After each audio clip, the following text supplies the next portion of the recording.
One, two, three, four. Brut. Ya, selamat malam teman-teman semua, dimanapun Anda berada ya. Ini malam ini kita mencoba untuk memberikan pendapat ya, pendapat tentang Paula Verhoeven dan Mbak Umbong. Jika Anda yang menjadi Paula Verhoeven misalnya, apa yang harus Anda lakukan? Ya, seperti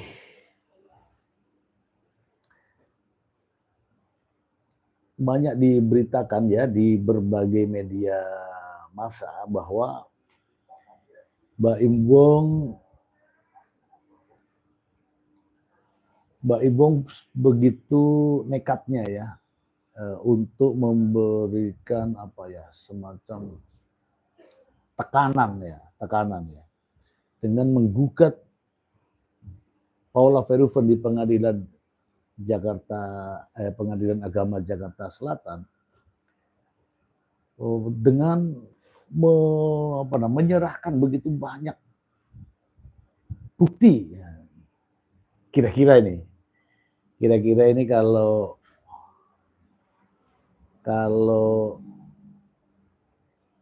Anda yang sebagai Paula, kira-kira saya pengen tahu juga nih, apa yang Anda lakukan?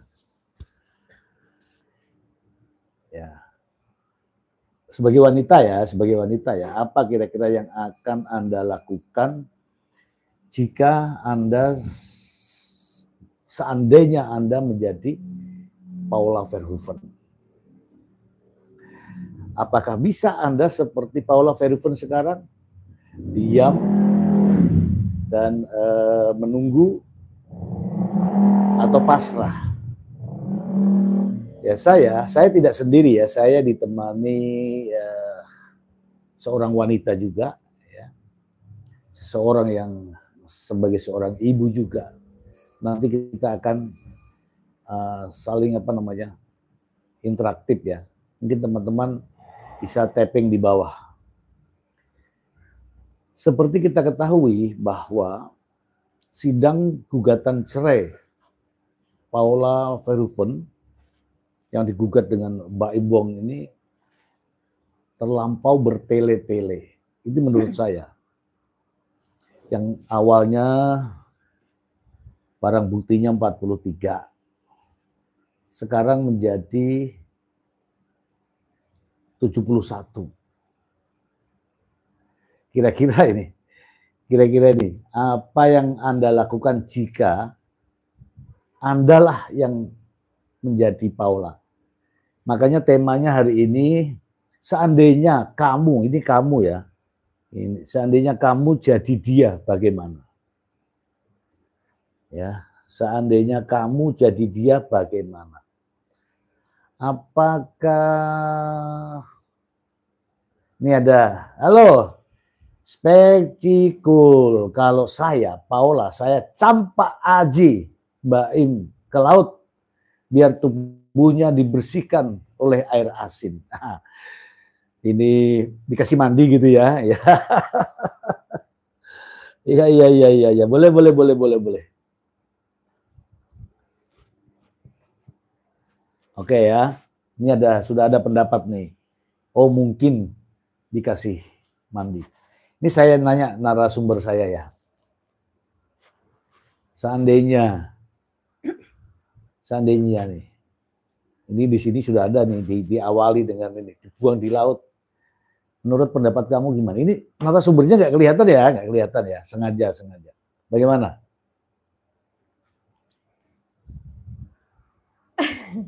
Halo. Ya. Tes. Bagaimana? Apakah seperti spektikul? Buang di laut katanya, mandiin di air asin gitu.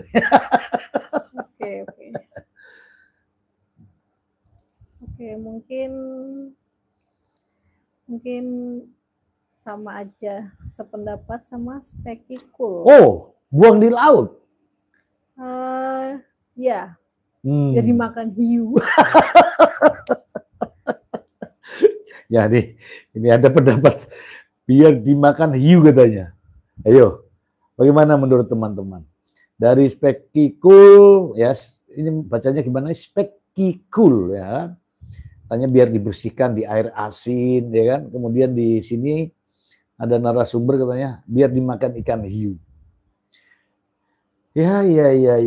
Pendapat boleh aja, namanya juga pendapat, nggak ada yang larang. Tapi yang ini ya kita sambil bercanda aja. Seandainya Anda menjadi Paula,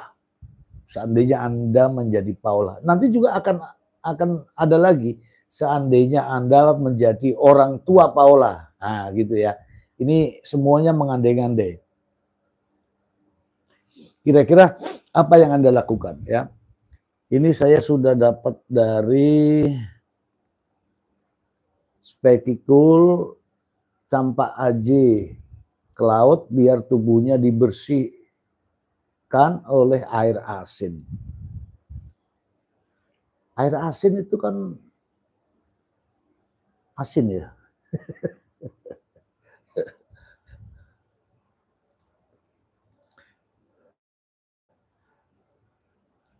Boleh ya teman-teman, silakan tapping ya, karena memang ya ini adalah menurut pendapat saya ya, ini terserah teman-teman ya. Tahun 2024 ini teman-teman, perceraian yang paling heboh, super heboh adalah siapa namanya, Mbak Im Wong dan Paula Verhoeven. Sampai mengundang konferensi pers. Ya kan? Nggak ada itu. Kalau ada ya mungkin ya 1-2 pertanyaan. Ini bersamaan. Sampai mengundang konferensi pers. Kemudian menceritakan bahwa telah terjadi seperti ini. Mungkin teman-teman ingat ya, ketika itu dia mengatakan, bahkan saya tidak kurang-kurang itu memberikan nafkah ke mertua melebihi orang tua saya. Masih ingat ya mungkin teman-teman ya. Kira-kira yang begitu tuh boleh nggak ya? Baik apa enggak ya? Sampai sebegitunya gitu loh. Ini bukan live TikTok loh teman-teman loh. Ini live YouTube loh. Kalau live TikTok kan ayo guys, tap guys. Ini tidak, ini live. Silakan teman-teman tapping di bawah, tulis aja di bawah. Ya. Dari sekian banyak teman-teman nih, enggak, saya hanya memandang nih pendapat dari spekikul. Kalau saya Paula, saya campak. Nih, ini harus punya prinsip kan? Ya enggak? Harus punya prinsip. Kalau kita tidak punya prinsip, ya pasrah aja, ya kan? Ayo, silakan teman-teman. Coba nyala nggak tuh? Iya. Iya. Nah, itu kan anaknya itu 2 ya. Anaknya 2. Saya tuh nggak tahu bagaimana sih perasaannya orang mengandung 9 bulan, kemudian melahirkan, kemudian menyusui, ya kan?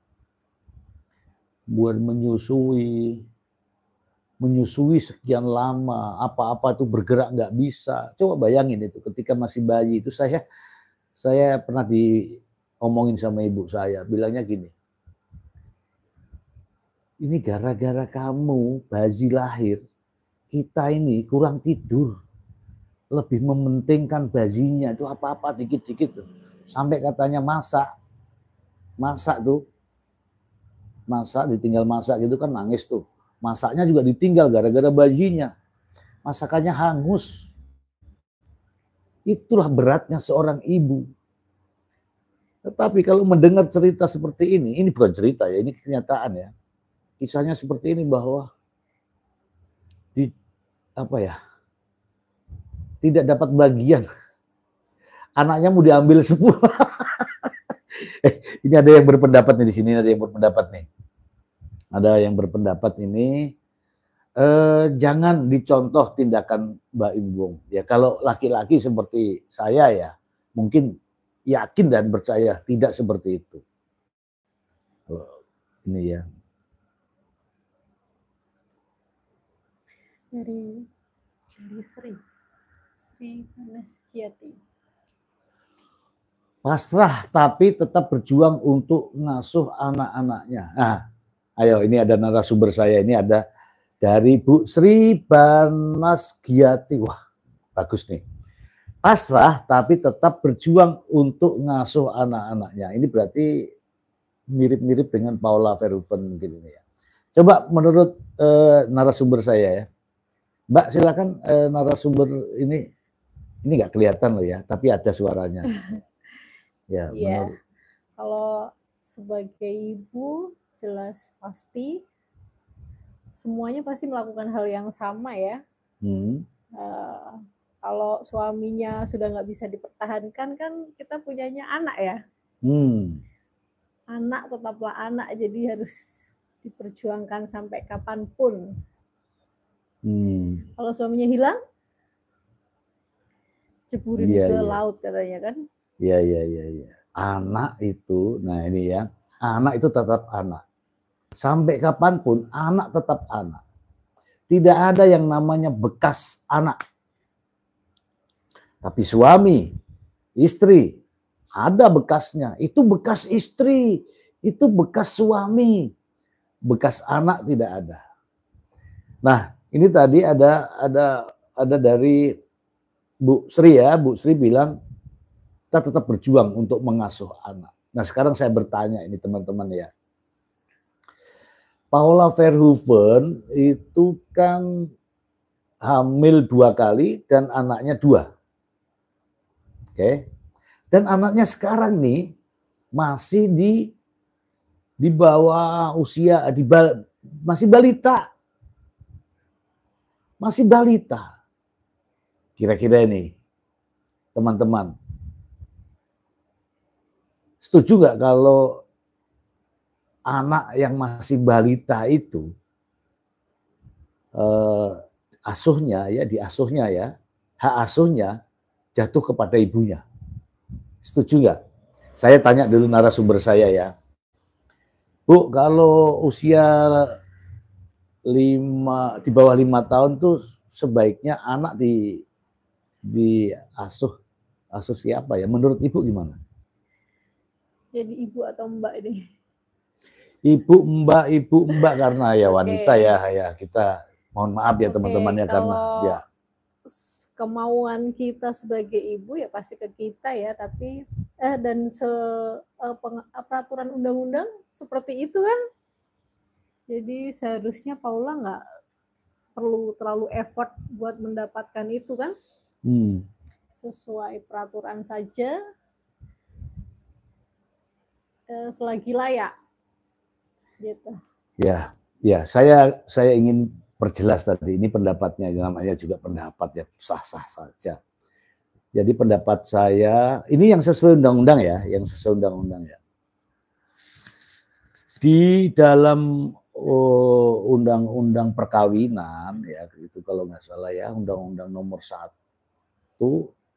tahun 1946 gitulah. Undang-undang perkawinan itu bunyinya gini. Bapak dan ibu bertanggung jawab atas masa depan bertumbuh dan kembangnya anak. Itu. Jadi di dalam undang-undang perkawinan mewajibkan bapak atau ibunya bertanggung jawab atas tumbuh kembangnya anak. Oke ya. Nah, di dalam perlindungan anak demikian juga ya, di dalam undang-undang perlindungan anak kalau nggak salah ya bunyinya begini. Orang tua bertanggung jawab, ayah dan ibu bertanggung jawab atas tumbuh kembangnya